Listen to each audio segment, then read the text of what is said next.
एक health insurance claim के reject होने के बाद की फीलिंग से मैं अच्छी तरीके से वाकिफ हूं, क्योंकि मेरे पास बहुत सारी कंसल्टेशंस ऐसी आती हैं, बहुत सारे मेरे खुद के नॉन में भी ऐसे केसेस हैं जिनके क्लेम्स रिजेक्ट हुए हैं, पॉलिसी लेने के बावजूद भी, पॉलिसी में कवरेज होने के बावजूद भी।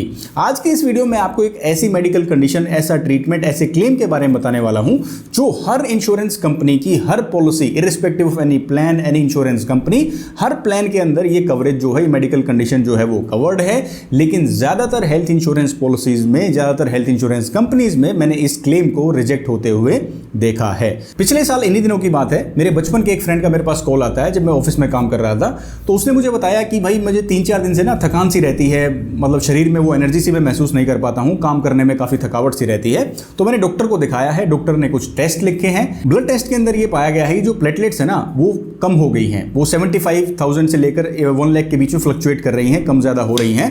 तो रिपोर्ट के अंदर जो वर्ड लिखा होता वो लिखा होता सस्पेक्टेड डेंगू, यानी डेंगू हो सकता है, क्योंकि ब्लड प्लेटलेट्स को डायरेक्टली डेंगू से ही रिलेट किया जाता है। अब जब डॉक्टर से वो मिला और रिपोर्ट जब डॉक्टर ने देखी तो उन्होंने एडवाइस की कि आपको ऑब्जर्वेशन में रहने की जरूरत है, आपके साथ दिक्कत तो है। टेम्परेचर ज्यादा नहीं था, 99 पॉइंट समथिंग टेम्परेचर रहा होगा, लेकिन प्लेटलेट्स कम होने की वजह से उन्होंने कहा कि ये अच्छा है कि आप ऑब्जर्वेशन में रहिए। अब क्योंकि ये मामला जो है हेल्थ इंश्योरेंस पॉलिसी से जुड़ा हुआ है, क्लेम से जुड़ा हुआ है, तो उसने सोचा क्यों ना मुझसे भी एक बार राय ली जाए। तो मैं हॉस्पिटल में ही गया, मेरे फ्रेंड के पास में बैठा, तो उसने कहा कि डॉक्टर ने ऐसे एडवाइस किया है कि एडमिट होना चाहिए। तो मैंने उसे समझाया क्योंकि आपके पास एक हेल्थ इंश्योरेंस पॉलिसी है, डॉक्टर का काम है, उनका हॉस्पिटल है, उनके एक्सपेंसेस हैं, तो उनका काम है आपको एडवाइस करना कि आपको एडमिट होना चाहिए।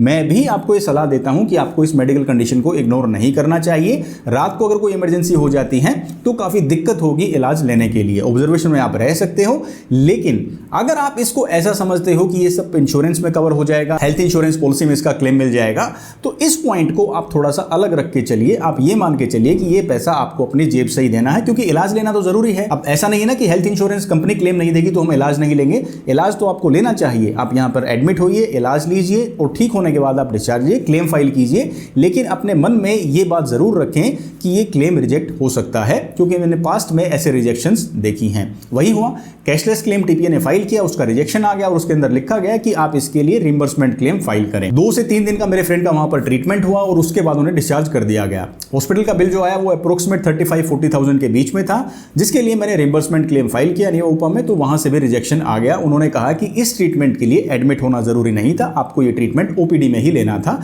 यानी कंडीशंस ऐसी नहीं थी कि क्रिटिकल कंडीशन नहीं थी कि एडमिट होना जरूरी है, लेकिन आप एडमिट हो गए हैं, हम इसका अप्रूवल आपको नहीं देते हैं। आपको डॉक्टर से दवाइयां लेनी थी, ओपीडी में टेस्ट करवाने थे और घर पर आप आराम करते तो ये कंडीशन जो है रिकवर हो जाती, आप इससे रिकवर कर जाते। अब मुझे उस पॉइंट पर ये फील हुआ, क्योंकि मैं जो दोनों साइड्स थी उनको देख रहा था। मैं मेरे फ्रेंड की साइड भी देख रहा था, क्योंकि जो हर साल जो है वो 30 से 35,000 रुपए प्रीमियम उसका पे कर रहा था पिछले 5-6 साल से, और मैं जो इंश्योरेंस कंपनी है मैं उसकी साइड भी देख रहा था कि ज्यादा दिक्कत नहीं है इनको, इसलिए उन्होंने क्लेम नहीं दिया।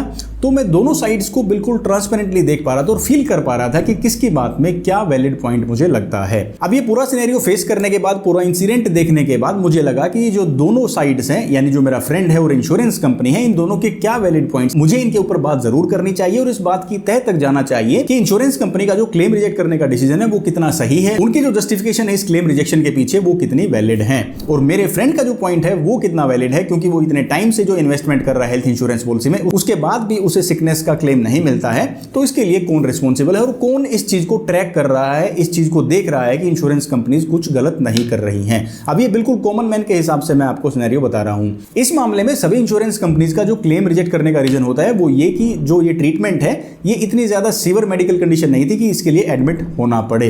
लेकिन ये कोई इंश्योरेंस कंपनी, कोई भी एक इंसान जो है जो वहां पर मौजूद नहीं है, जो पेशेंट को देख नहीं रहा है, जो पेशेंट से बात नहीं कर रहा है, वो कैसे ये फील कर सकता है, डिसाइड कर सकता है कि ये सिचुएशन जो है वो क्रिटिकल नहीं है।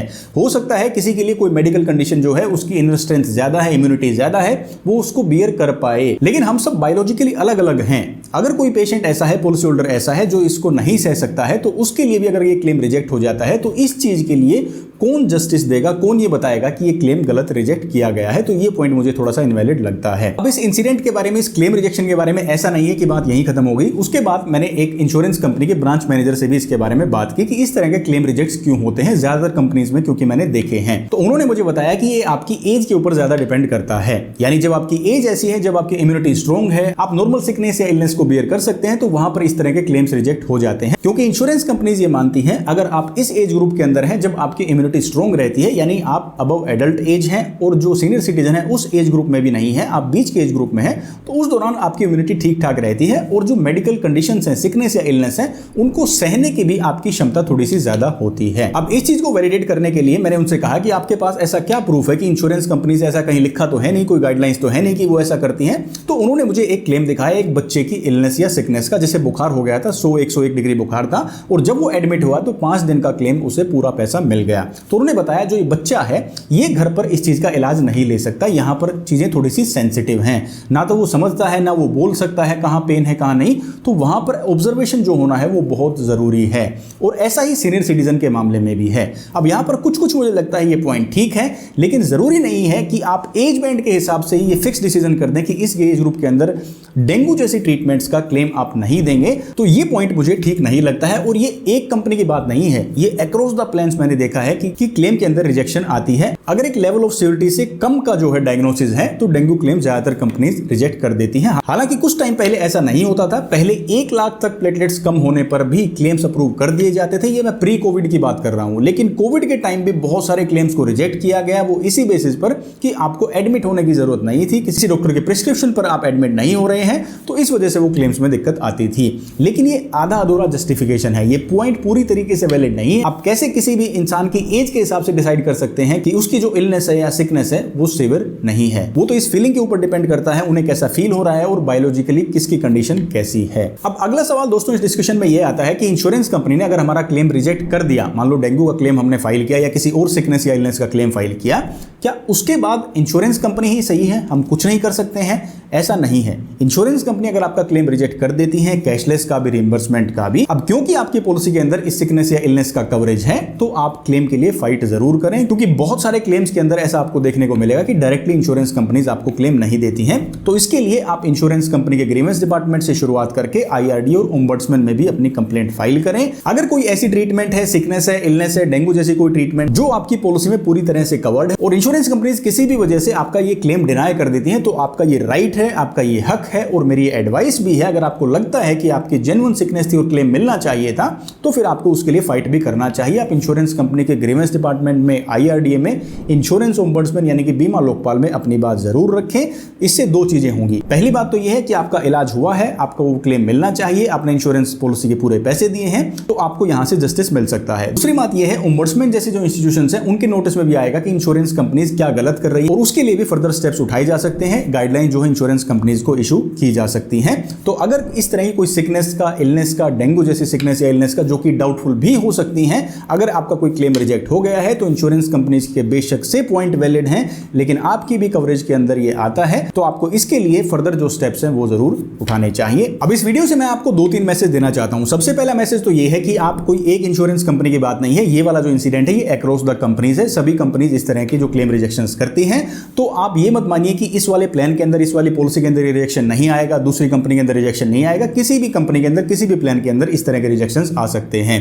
दूसरी बात मैं आपको ये कहना चाहता हूं कि इंश्योरेंस कंपनीज का जो डिसीजन है वो फाइनल नहीं है, वो पत्थर की लकीर नहीं है। आप उसको फाइट कर सकते हैं, आप उसको चैलेंज कर सकते हैं। अगर आपको लगता है कि आपकी कवरेज के हिसाब से आपको क्लेम मिलना चाहिए था, you have to take your steps and challenge the decision of insurance companies. और तीसरी और फाइनल एडवाइस मेरी ये है कि ये सारा काम, ये सारी चीजें आप तब देख पाएंगे, समझ पाएंगे और आगे फर्दर स्टेप्स ले पाएंगे जब आप इंश्योरेंस के बारे में, हेल्थ इंश्योरेंस के बारे में अच्छी खासी अवेयरनेस रखते हैं। आप समझते हैं कि चीजें, फीचर्स कैसे काम करते हैं, इंश्योरेंस कंपनीज क्या कर सकती हैं, क्या आपके राइट्स हैं, तभी तो आप कोई डिसीजन ले पाएंगे। तो इसलिए आप ज्यादा से ज्यादा अवेयरनेस रखिए और इस तरह का अगर कोई इंसिडेंट होता है जिसमें अनफेयर रिजेक्शन ऑफ क्लेम होता है तो अपना वैलिड पॉइंट आपको जरूर इंश्योरेंस कंपनी और आगे फर्दर जो इंस्टीट्यूशंस हैं उनके आगे रखना चाहिए। आपको अपनी आवाज जरूर उठानी चाहिए। आज की इस वीडियो में दी गई इंफॉर्मेशन से आपके माइंड में इस तरह के क्लेम रिजेक्शंस को लेकर कुछ क्लैरिटी आई है और अब आपको लगता है कि आप बेहतर डिसीजन ले सकते हैं फ्यूचर में। तो अपना प्यार और सपोर्ट दिखाने के लिए आप वीडियो को लाइक और शेयर जरूर करें। चैनल को अब तक सब्सक्राइब नहीं किया है तो चैनल को सब्सक्राइब जरूर करें,